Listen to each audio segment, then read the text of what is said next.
pala dyan. At ang DZKI, puno ka. At ang waiting naman. Ay, iyo pala diyan ang sinasabi mo. No problem. Aw, iyo ba kain nung diyan digdi sa iriga, DZKI-IRIGA. Kunyan, radyo, ronda. Anong kunya? Ay, lo. Ako na music. Ako na music. Easy. Tatay-dong. Easy. Tatay-dong. No. May balita na. May music pa. Aw, iyo. Abeta, pili ka na. Ta, AM agkuman palan music. Simply the best. Ala, kusog-kusog ka. Sige, makusog ka. Amo talaga. Agko na music. 1332. 1332. Ay, nako. Pwede man, ano? Misyong, pwede.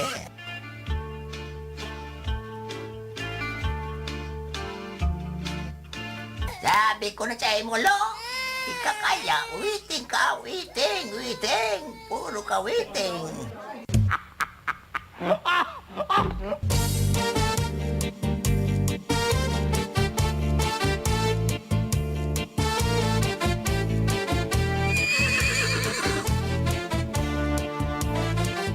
RPN Radio Philippines Network. DZRL Batak. DZKI-IRIGA. DYKB Bacolod. DYKC Cebu. DXKS Surigao. DXKO Cagayan de Oro. DXXX Zamboanga. DXKD Dipolo. DXKT Davao. DXDX General Santos. RPN Radio Philippines Network. RPN Radio Philippines Network. Radyo Ronda. DZKI-IRIGA. Member, kapisanan ng mga broadcaster ng Pilipinas. The following program is a paid broadcast. Any comments, views, and opinions expressed therein are those of the speakers himself and does not necessarily reflect those of the management and staff of this station. Bareta, aksyon, asin informasyon, sari-sari, halo-halong bareta na napapanahon, aksyon na dapat inuton, asin mga informasyon na pwedeng pakinabangan kan mga namamanwaan. Bareta, aksyon, asin informasyon, ngunyan sa indo ng madadango kada Lunes hasta Biyernes, alas 5 hasta alas 6 ng paghahapon, digdi sana sa indong pinagkakatiwalaan na istasyon, Radyo Ronda, DZKI-IRIGA. Kaiba ang sa indong lingkod, Elma de Lima Gaspe.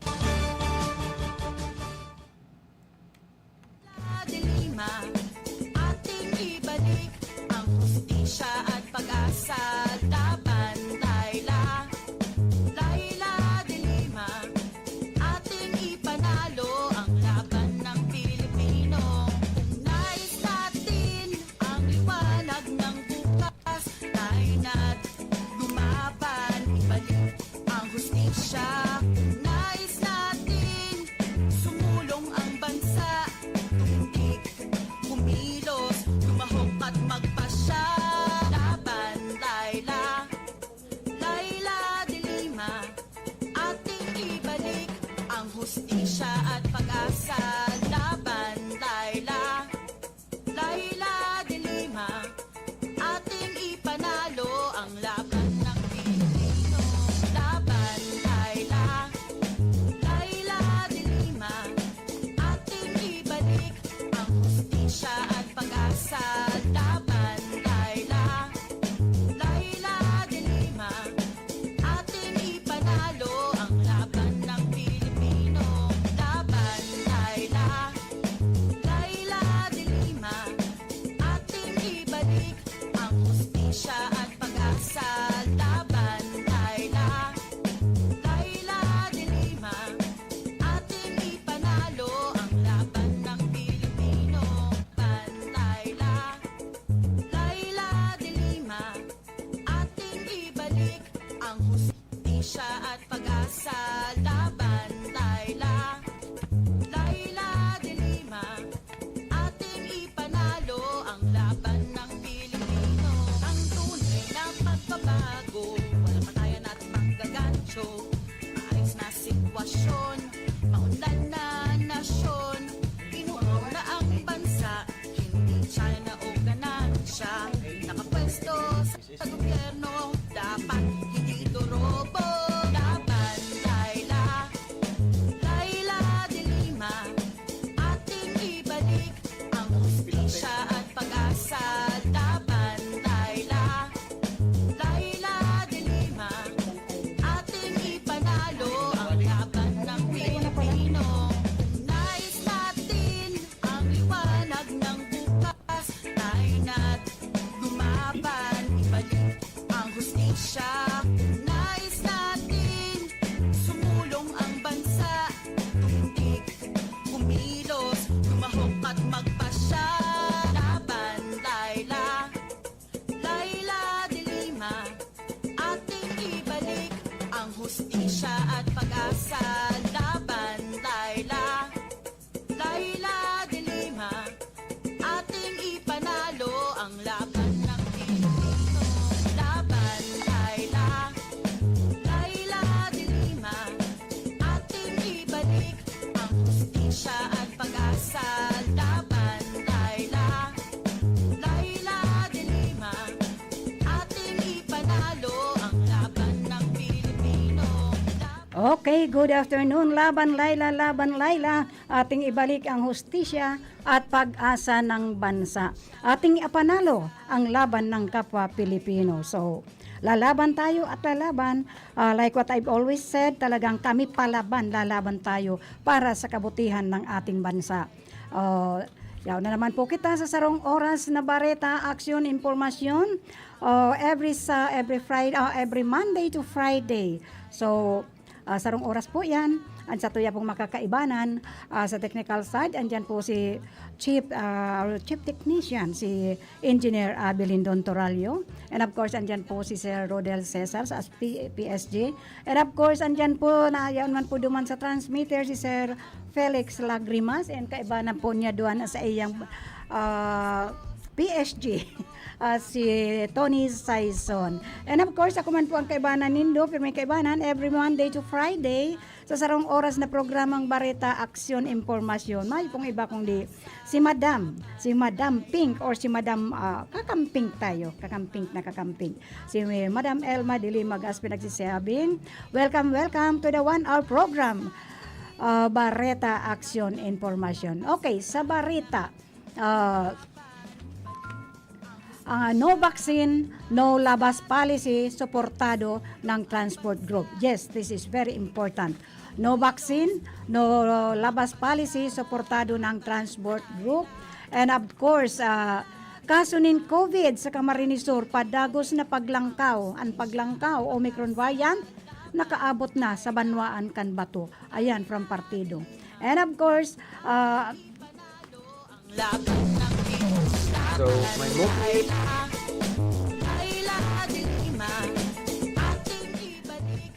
And of course, Duterte signs law prohibiting criminalizing child marriage in Philippines. Ayan po, what does this mean? Talaga namang ano ba ito? Duterte signs law prohibiting criminalizing child marriage in Philippines. And of course,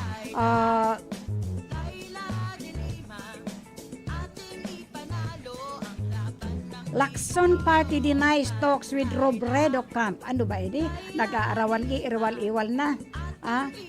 Lacson Party denies talks with Robredo camp.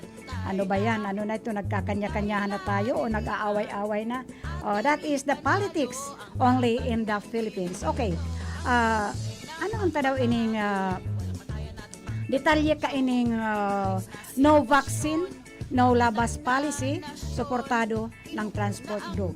Yes po, dapat this policy must be supported by the government, by the transport group. Sa pagkakaaram ko po, ining transport group na ini, ang pinakang main nito ay may pong iba kong si Senator Lacson. Kay Senator Lacson po ini.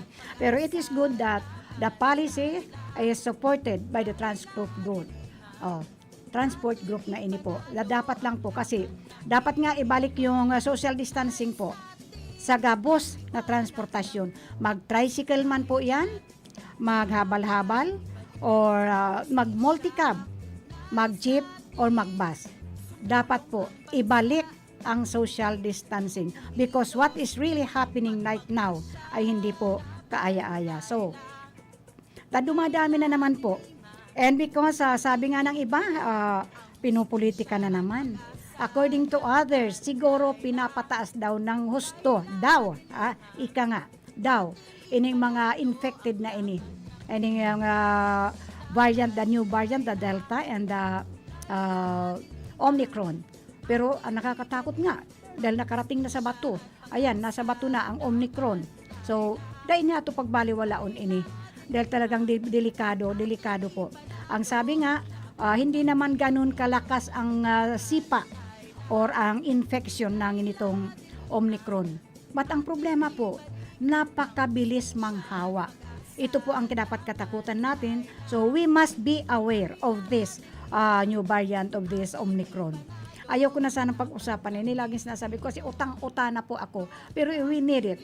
Dahil our program kasi is Bareta, Action, Information. So, we have to inform the listening public. We have to inform them. Kasi ang iba nga, hindi naman nakakapanood sa television.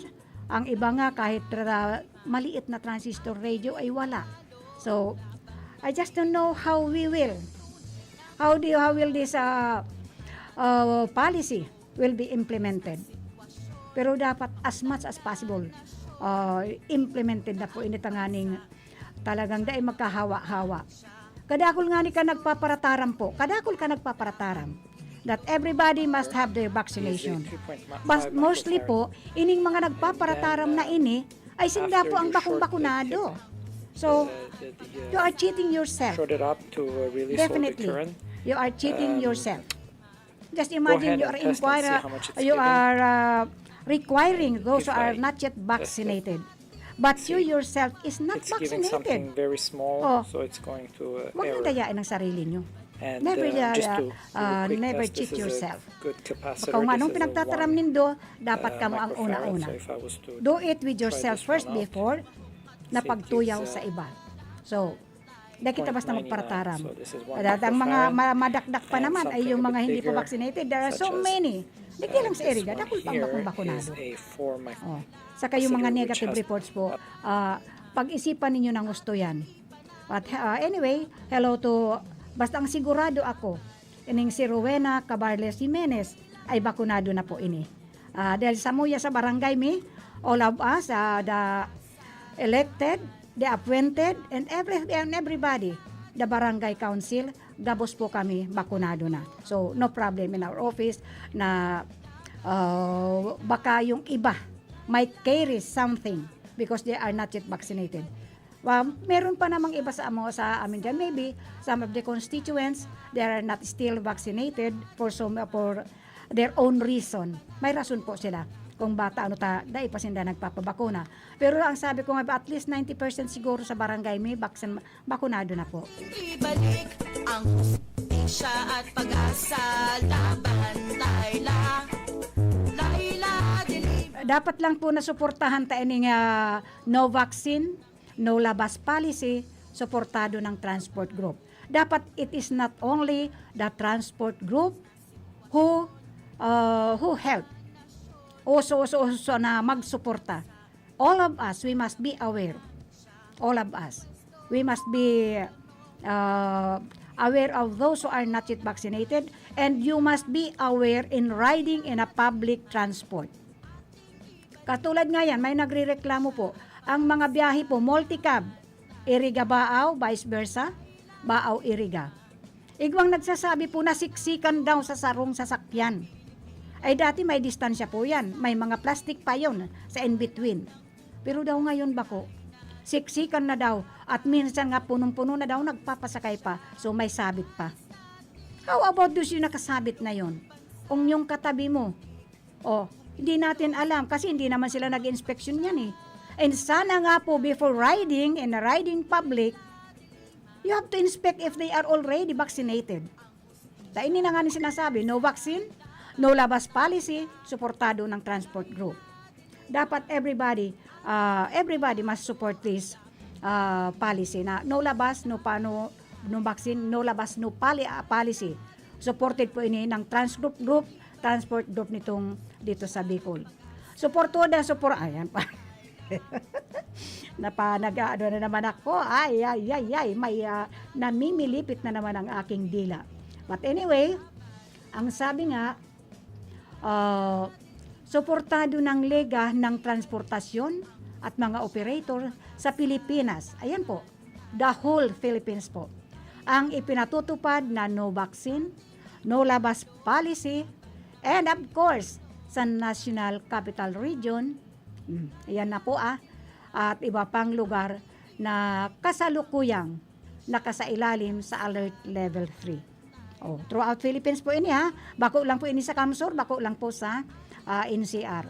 Lahat po, all over po ini, kasalukuyang nakasailalim sa Alert Level 3. So, sa panayam ng mga radio, ng Bomo Radio Legazpi kay land transportation po. President Orlando Marquez, malaking tulong ang naturang resolusyon. Yes po, this must be implemented, strictly implemented. Tanganing malaking tabang po ini.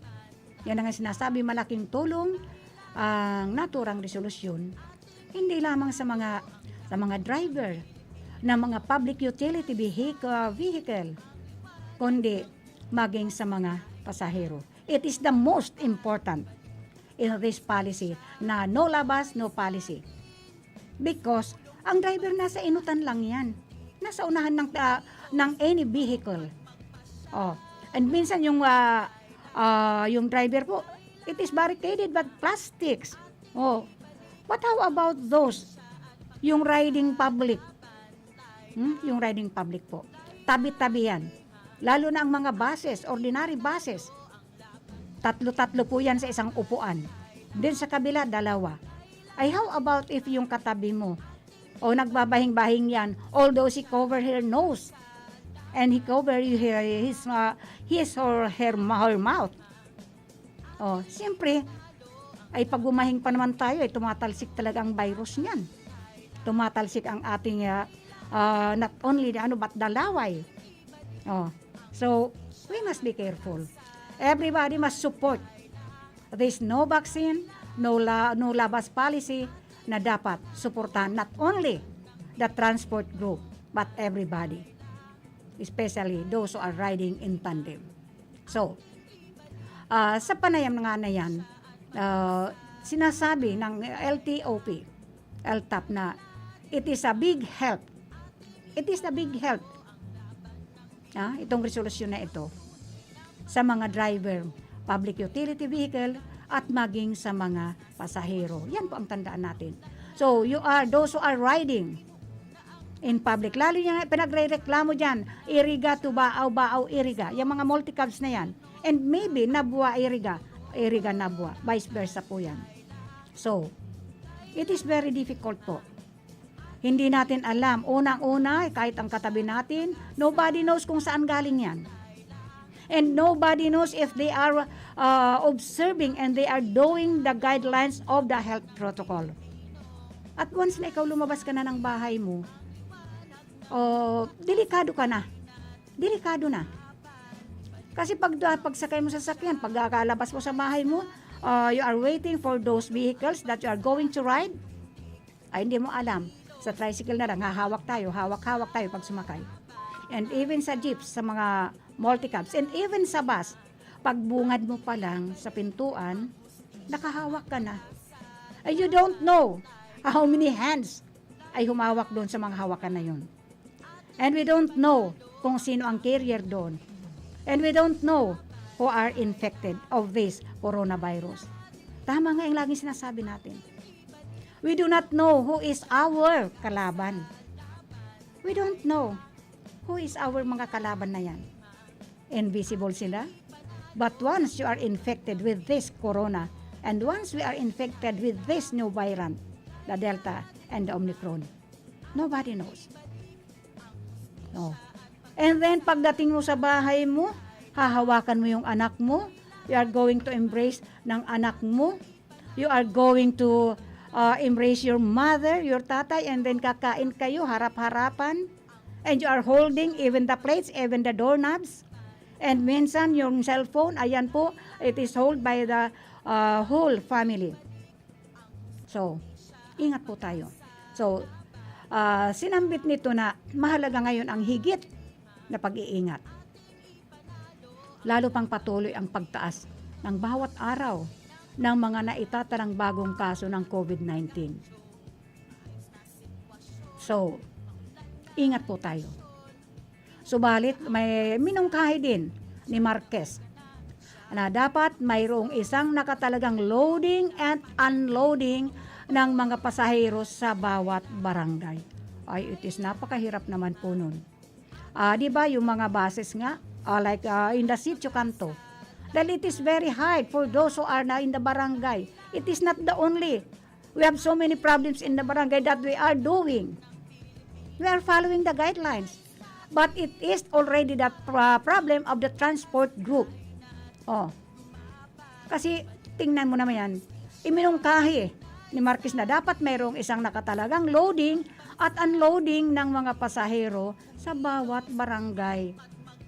Do you think yung mga sumasakay sa tricycle? Ay, sus Mariusep. Ilan ang mga pinaparadahan na just na lang sa barangay namin? We have our nakaparking now o naghihintay yung mga tricycle drivers dyan sa waiting shade. Corner ng Pinaglabanan Street and the National Highway. And there is near the chapel of the barangay. And we have there in the Sitio Canto. How many health workers do we need? And the health workers of these days are so many, but they are so tired. Ang dami po nilang ginagampanan. So, ngayon, ikakarga na naman sa barangay? Ano ba naman yan? Sir Marquez? It is not the obligation of the barangay. It is the obligation of the transport group. Dahil ang mga tricycles po, igwayan mga organisasyon. So, wag naman tayo. So, ang magtalaga raw ng sa loading and unloading pasahero, ito ay upang mayroong nagsusuri ng mga body temperature, symptoms at vaccination card ng mga pasahero. I think it is not the obligation of the barangay. It is the obligation of the different transport group. Dahil ang mga tricycles naman for every, lahat ng linya ng tricycle ay may organisasyon din po sila. They have their own officers and members. So, you oblige them to support the transport group. They belong to a transport group. Kahit nga yung mga yung mga habal-habal.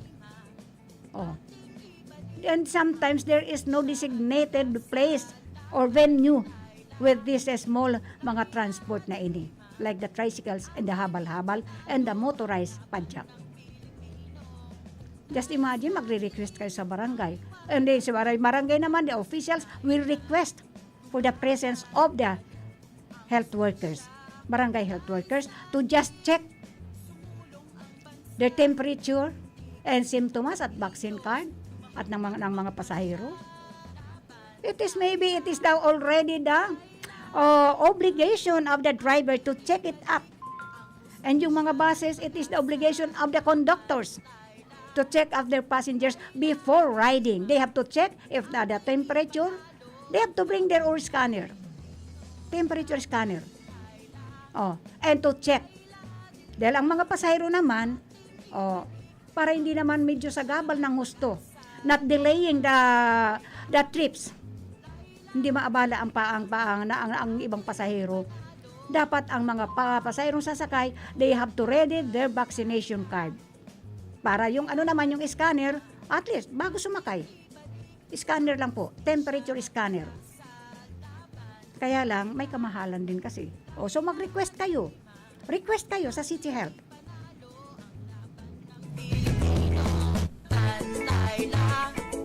Laila de Lima, ating ibalik ang hustisya at pag-asa laban. Laila de Lima. Okay.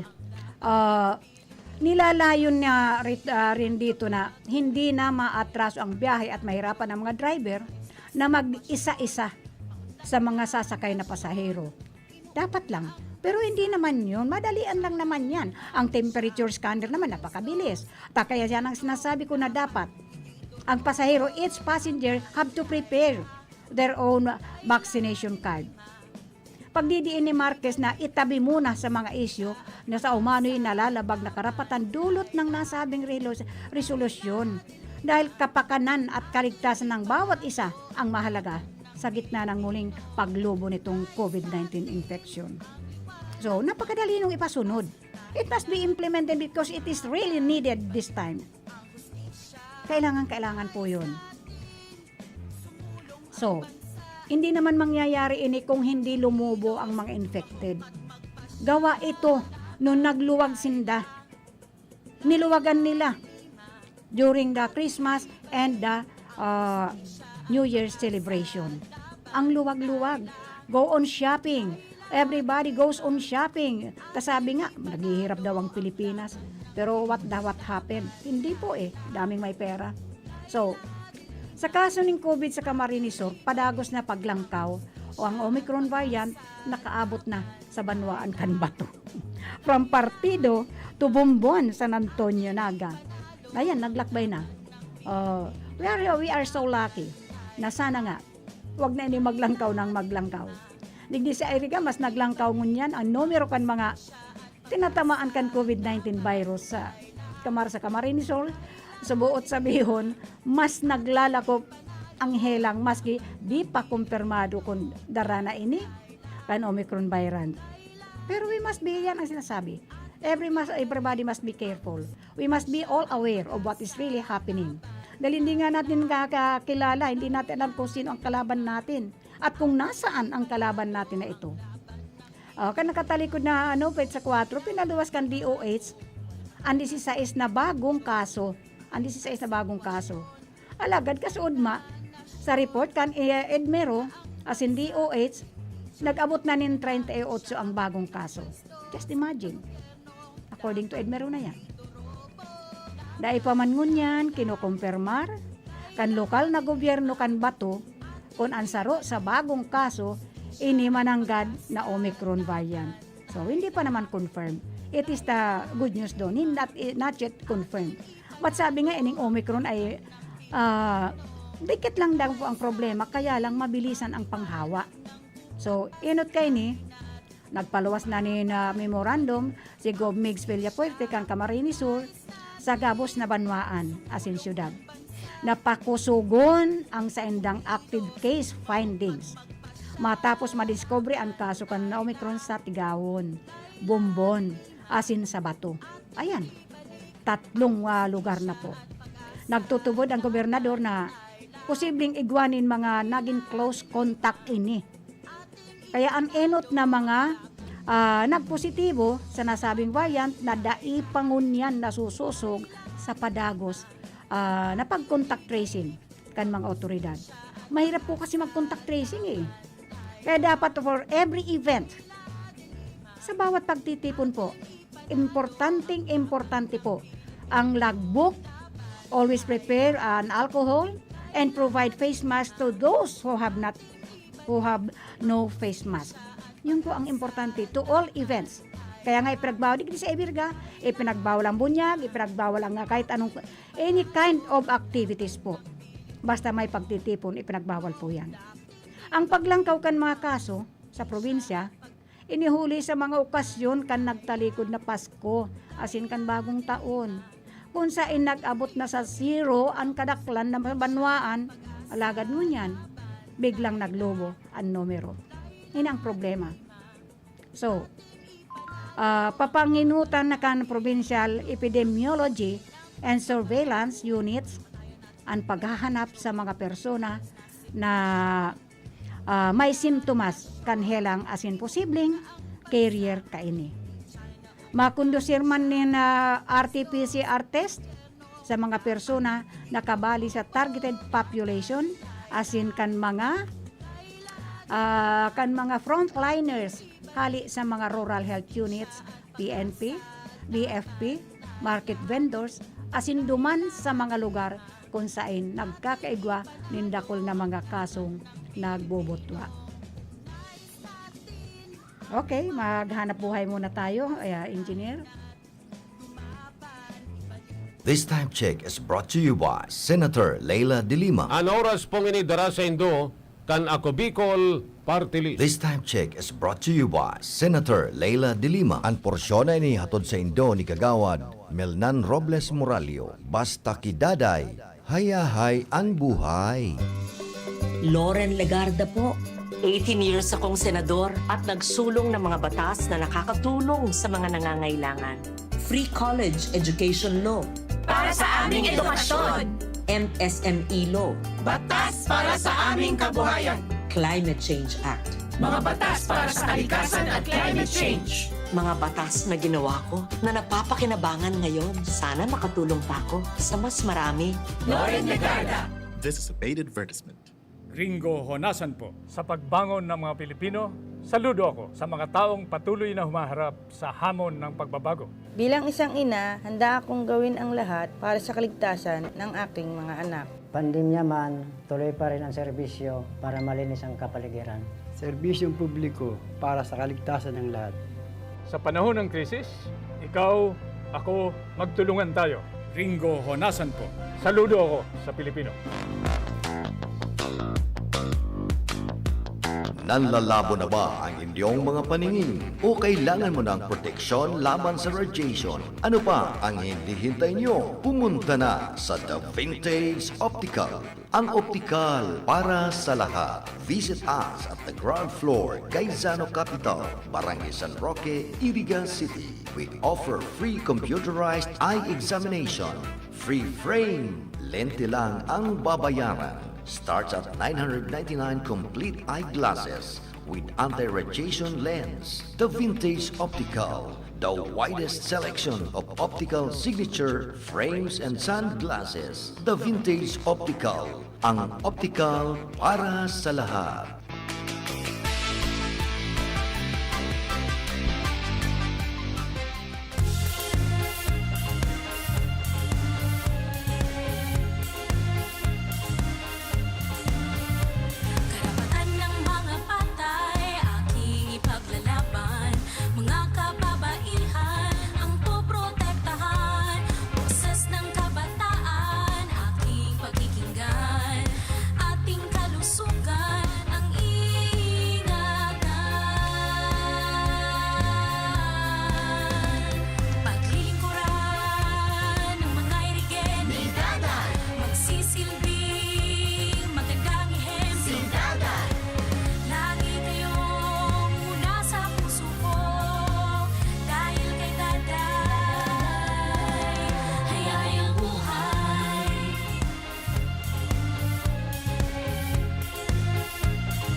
Marami nang natulungan at namangha sa galing at bisa ng iBerry. Ako nga pala si Nestor Libita, 40 years old, taga din sa Batangas City. Ay, ang problema ko talaga ay ang aking paningin at talagang malabo, lalo na pag ako nagdadrive sa gabi. Ay minsan ay narinig ko sa radyo yung iBerry. Ay sabi ko sa aking kaibigan ay ako'y ibili at nung nasubukan ko nga, abay nag-iba-iba ang aking paningin at ngayon ay kaya ko na magmaneho sa gabi. Ay talagang malaking pasalamat ko sa iBerry at malaking naitulong sa akin. Mabibili sa Mercury Drugstore at sa inyong mga suking butika. An oras na yan, atod sa Indo ni Mr. Julio Victor Marlo Siguera, President, Siguera Technological Colleges, Irigan City. Para sa edukasyon di kalidad, Siguera Technological Colleges. RPN Radio Philippines Network. Radyo Ronda. DZKI-IRIGA. Member, kapisanan ng mga broadcaster ng Pilipinas. Ang tamang oras po, alas 5:35 na po ngonya na pagkahapon, Huwebes, January 5 na po tayo. Ang programa pong ino ay hatod pa sa Indo na may sponsor po si Susan Schoenborn of Germany. And of course, hello to Susan, ay to Kagawad Melnanda de Robles Moralio, and Kibot Chocoy Rex Oliva, Kindo kay Rodolfo, Jeff Poetino, and of course, hello to Susan Schonborn, the principal sponsor of this program. Hello also to Buboy and Melit Robles Morallo and family. And of course to Cheryl Beauty Salon, owned and managed by Cheryl and Tuding Castro Verde Aquiler. And of course, hello also to Senator Laila de Lima. Hello to my love, James. Ang hustisya at pag-asa, laban, Laila, Laila de Lima, ating ipanalo ang laban ng Pilipino. Laban, Laila, Laila de Lima. Sinasabi nga na rank number 1 na daw ang municipal wanted person ng Pulangi. Ayan po. Albay, arestado dahil sa 3 kaso ng qualified rape. Ay, bastos ka. And acts of lasciviousness. Dapat lang po. Himas Rehas ngayon, ang rank number 1 municipal most wanted person of Pulangi. Matapos maaresto sa Barangay Luya nang nasabing, ayan, maluya ka, naaresto ka dyan sa Barangay Luya. Nasabing bayan dahil sa 3 kaso ng qualified rape. Such as statutory rape and acts of lasciviousness in relation to RA 7610 o child abuse. Kinilalang akusado na si alias Jojo, 48, tanda mo na, nang re-rape ka pa, may asawa ka naman.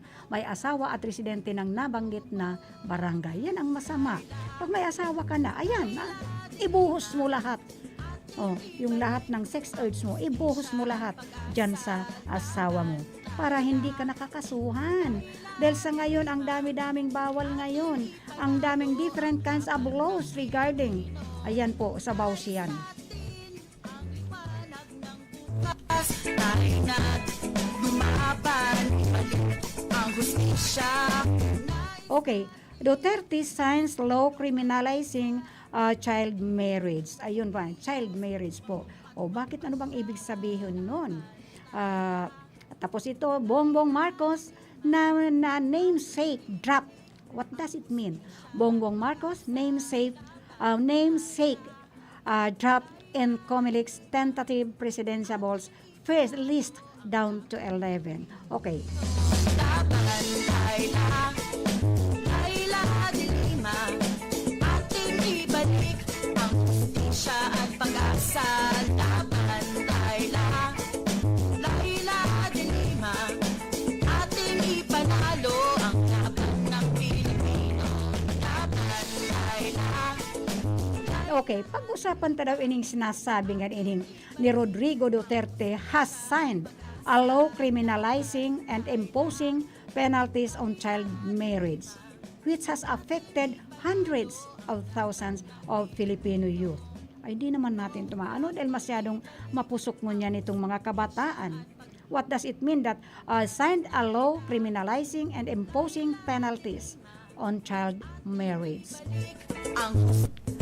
which has affected hundreds of thousands of Filipino youth? Now, the state affirms that marriage shall be entered into only with a free and full consent of capacitated parties, and child betrothal and marriage shall have no legal effect. Why? And marriage shall have no legal effect. Reads Republic Act 11596 that Duterte signed on December 10 at Malacanang and released on Thursday. Ano bang ibig sabihin nito? English kasi ito nosebleed tayo dito. The law defines child marriage as a union where one or both parties are below 18 years old. Dati na to it is already a law. Nasa batas na to. That below 18 years old or are rare or are of legal age but unable to fully protect themselves from abuse, neglect, or cruelty because of a physical or mental disability condition. Ayun po, nasa batas na ini.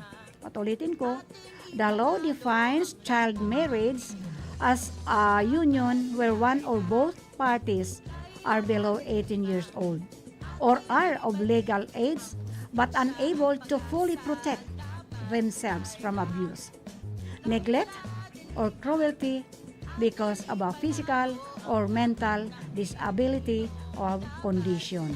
Ayun pala yun eh. Any person who facilitates or arranges child marriage shall suffer the penalty of prison. Ayan. Major in its medium period and a fine or not less than 40,000 said ang sabi ng batas. Aba, kaya ingat-ingat kita mga young ones. Oh, kasi andi dito na to ngayon. What does this mean? Oh, mahirap 'yan. Nasa batas na, it is signed already by our president. So, ingat-ingat po kita. Hindi tayo basta magpapakasal lang. Kasi minsan naman, ang mga parents, of course, for the protection of their children, pag medyo, nagtanan-tanan na, and medyo buntis na, walang ibang resolver kung di ipapakasal. So, 18 years old below and those who are incapacitated. So, any person who facilitates or arranges child marriage shall suffer the penalty of prison mayor in its medium period.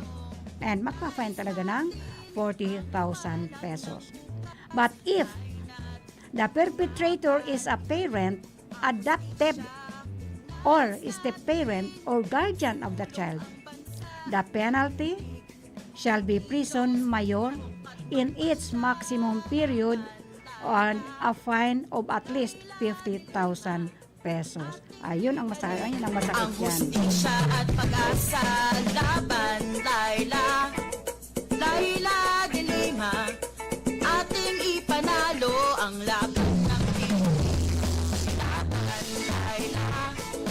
Laila de Lima, ating ibalik ang hustisya at pag-asa, laban, Laila de Lima, ating ipanalo ang laban ng Pilipino.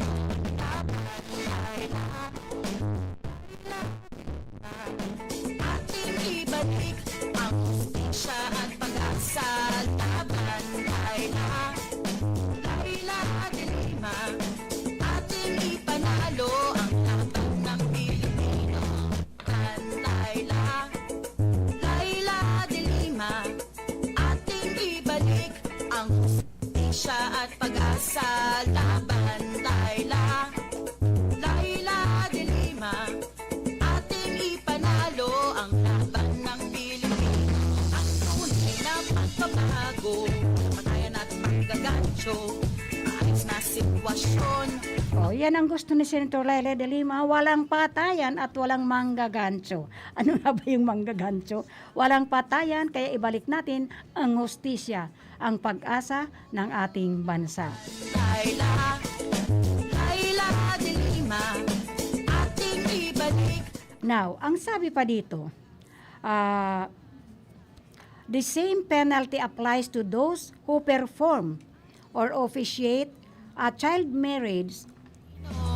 Nais natin ang liwanag ng bukas, tayo Okay, a child marriage and an adult partner who cohabits, ayan, with a child outside wedlock. Ayun po. Kaya kayong mga mahilig, mangapit bahay, or maging kumpare, ayan, ingat-ingat na po kita. Dahil the same penalty applies to those who perform or officiate a child marriage and an adult partner who cohabits with a child outside wedlock. Ayan po. Kaya kayo mga mahilig mang-snatch ng boyfriend ng my boyfriend. Ayan po, those who are taking advantage, especially to the young ones, 18 years old below. Huwag kayo mang-i-snatch ng boyfriend. Or kung gusto nyo, magpaalam kayo. And when you snatch somebody, and ikaw ang nangapit bahay na tatay or nanay, or nangapit bahay si kumpare, ayan, bahala kayo. It has a fine of at least 50,000 pesos. Ayan po, 50,000 pesos ang multa. And prison mayor carries a prison term of 6 years and 1 day to 12 years. Ayan, masakit po yan. Just imagine, 6 years to 12 years. So, anyone who produces or tampers with documents to misrepresent the age of a child shall also be liable under the law. Ay, paano po yun? What is the sanction? Ano po ang sanction doon sa mga, yung nang aagaw ng boyfriend, yung nang aagaw ng asawa? Huwag naman po ganon. Alam nyo nang may asawa? Okay, kung nagkamali, forgive and forget. But please don't tolerate yourself. Kasi yung mga ganyan, matindi ang karma niyan eh. Matindi ang karma niyan. Yung mang-agaw ka ng asawa, mang-agaw ka ng boyfriend, ay sus, mga babae o mga lalaki, lalo sa babae, para bang napakadesperada na niyan. Ini ang ibig sabihin itong pinirmahan ni Presidente Duterte. Anyone who produces or tampers with documents to misrepresent the age of a child shall also be liable under the law. Ayan po. Kasi marimit may nagtatampered. Marami na kukunwari. Lalo yung alam ko. You are married. May asawa ka. Kung nagkamali ka man, be it. Pero don't destroy anybody for your own good. Makuha mo lang yung gusto mo, sisirain mo ang kapwa mo. And you are married, you destroy inagawan mo na, siniraan mo pa. Ang mga lalaki ganun po yan. Just to get, para lang makuha ang isang babae. Sisirain si asawa, lahat ng mali, lahat ng kamalian, sasabihin doon sa hinahangad nila. It is a bad attitude. And ang lakas ng karma niyan, it is a big karma in your part. Imbis na makakakuha ka pa ng matino ng magmamahal sa'yo, babae man o lalaki, pag ikaw ng api, babalik at babalik sa'yo yan. Ang karma niyan, napakahirap. Baka hindi ka na makakuha ng magmamahal sa'yo ng totoo, o baka lagi ka na lang ganyan. Ay, alibangbang. Yan na po. You are a butterfly to fly to anywhere without true love.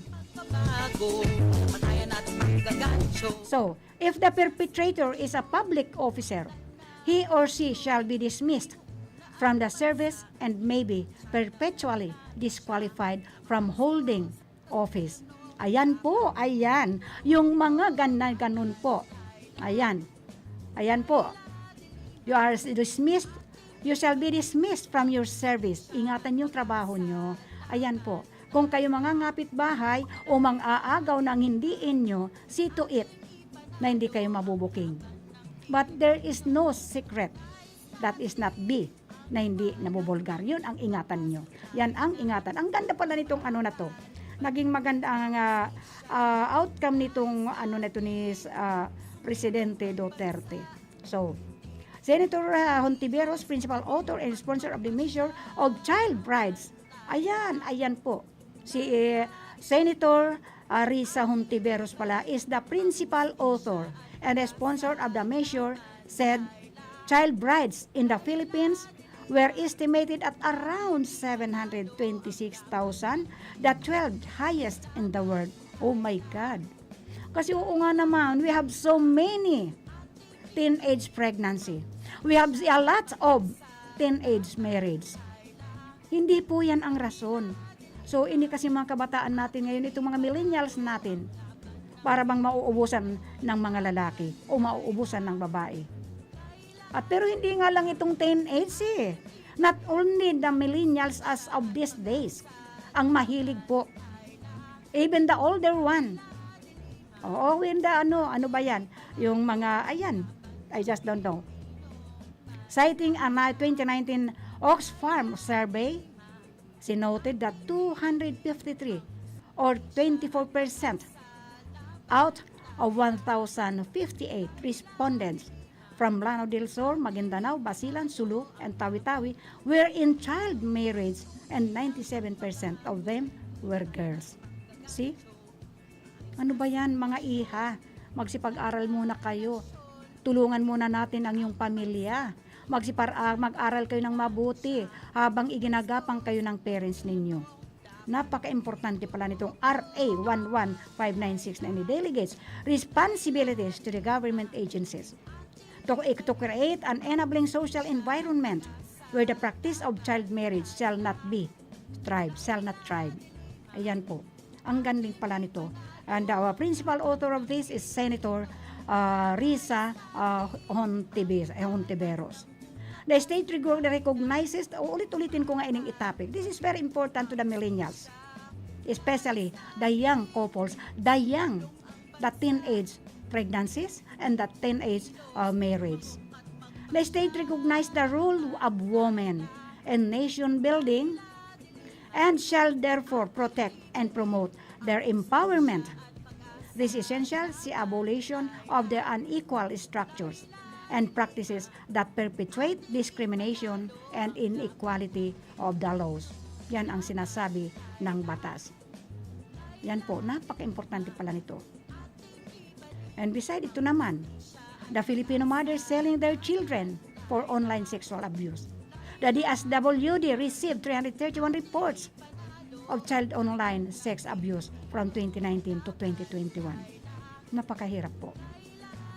Pag-uusapan nga natin ito ng gusto. Pag-aaralan ko nga ito, how to explain this, kung paano ibabarita ini, kung paano aaksyonan ining RA na ini, nagginibo na ang pinaka-principal sponsor is no other than Senator Risa Hontiveros. The RA 11596 delegates responsibilities to government agencies po. Ang ganda nitong ito ni Senator Risa Hontiveros. The principal author and sponsor of the measures said that child brides in the Philippines were estimated at around 726,000. Hindi ito biro. Ang dami. Once your daughter, nag-anak po ng batang-bata pa. Sino ang unang-unang perwisyo nito? Hindi pa nga siya fully grown. Ngayon, nagpakasal na, nag-anak na. What will happen to your life? And then, minsan, ang ito pong nakabuntis ay bigla na lang nawawala sa sirkulasyon. So, siguro, pakinggan muna natin itong pagbati ni Senator Laila de Lima. O ulit-ulitin ko po ining pagbati na ini ni Senator Laila de Lima. Ito po si Senator Laila de Lima. Bumabati sa inyong lahat ng isang mapagpala at makahulugang bagong taon. Together, let us hope for better days and a just and fair society for everyone. Ang bawat pagsubok ay kaya nating lampasan basta't nananalig tayo, nagdarasal at nagkakaisa. Isang mahigpit na yakap sa ating lahat. Laban lang. Ayan, lalaban talaga si Senator Laila de Lima. Ayan po, palibase pareho sila ng babae ni Senator Risa Hontiveros. Pareho. Parang as if they have in common na kung paano protektahan itong ating mga mamamayan. Kung paano nila pinapaalalahanan ang bawat isa dito sa ating bansa. Yes, ito nga ni Senator Risa Hontiveros na ini, itong ginawa niya, siya po ang principal sponsor, is the most important po. Dahil sa ngayon po, ang dami-daming mga teenage marriage po, below. Minsan nga nakakatakot po. 13 years old, nagbuntis. Paano niya dadalhin ang kanyang ipinagbubuntis? Ang masakit pa nun, minsan ang nakabuntis, wala pong iba. Yun ang mahirap doon. At yun ang pinakamasakit. So, this RA Act na ining sponsored by Risa Hontiveros. Very important po ini. As if at least, didiscusin ko ito ng gusto, pag-aaralan ko ng gusto para maiparating ko po ng tama at magising po ang ating mga kababayan na maintindihan nila. At ito po ang maggigil sa kanila, how to protect their yung mga millennials. They are going into teenage pregnancy and teenage marriage. So, mag-ingat-ingat po tayo. Everybody must be aware of this Republic Act na ini, na sponsored by Senator Risa Hontiveros. China o ganansya, nakapwesto sa gobyerno, dapat hindi dorobo. Laban, bayan.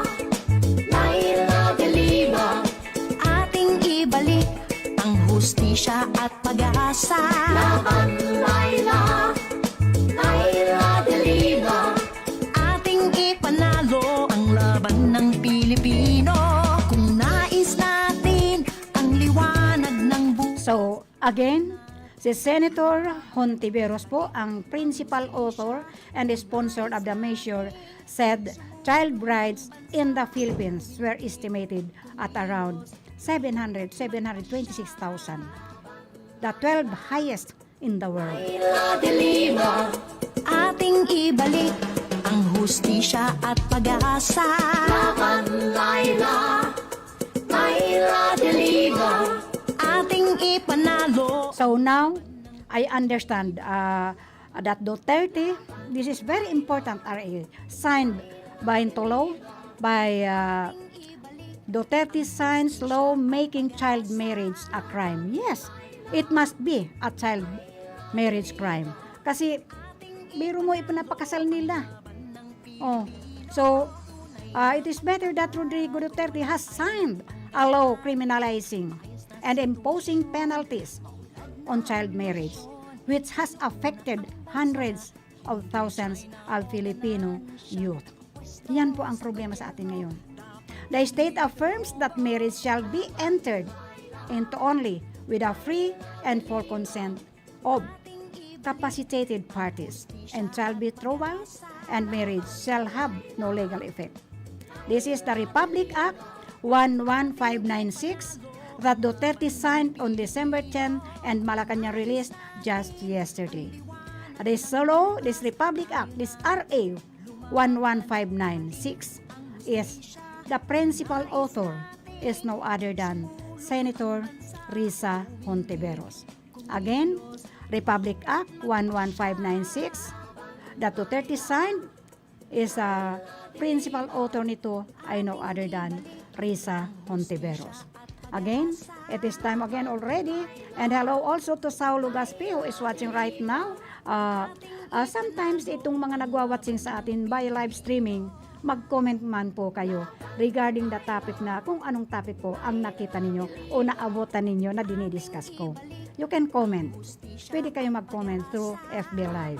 So again, sa tuya pong mga nakasama sa technical side, andyan po si Chief Engineer Abelin Don Toralio. Andyan man po sa information si Sir Rodel Cesar. And of course, siya man po duman sa transmitter si Sir Felix Lagrimas. At ang sa iyang PSD duman ay si